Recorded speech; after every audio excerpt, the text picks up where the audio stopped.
S, வீடு, schools, hotels, store room இங்கெல்லாம் partition wall கட்டணும்னாலும் இப்போ பில்டிங் போனஸோட first choice Renocon Rapid Wall Panels.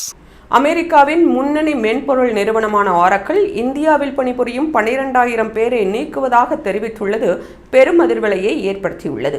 உலகம் முழுவதும் ஆரக்கிள் நிறுவனத்தில் பணிபுரியும் 30,000 பேர் நீக்கப்பட உள்ள நிலையில் இந்தியாவில் மட்டும் 12,000 பேர் நீக்கப்பட உள்ளனர்.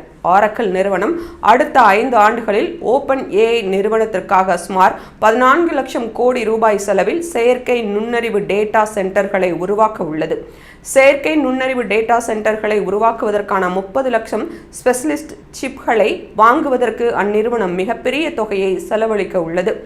2 ஆண்டுகளுக்கு முன்பு செயற்கை நுண்ணறிவு உட்கட்டமைப்பு வசதிகளுக்காக ஆரக்கிள் வெறும் 67,000 கோடி ரூபாயை மட்டுமே செலவு செய்திருந்த நிலையில் இப்போது கிட்டத்தட்ட 4.5 லட்சம் கோடி ரூபாயை செலவிடுகிறது.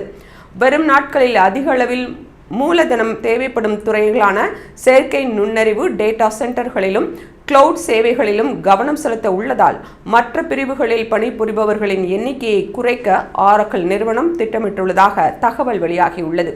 அது மட்டுமல்லாமல் ஆரக்கிள் நிறுவனத்திற்கு 10 லட்சம் கோடி ரூபாய் அளவிற்கு கடன் உள்ளதும் ஆட்குறைப்பு நடவடிக்கைக்கு முக்கிய காரணமாக பார்க்கப்படுகிறது.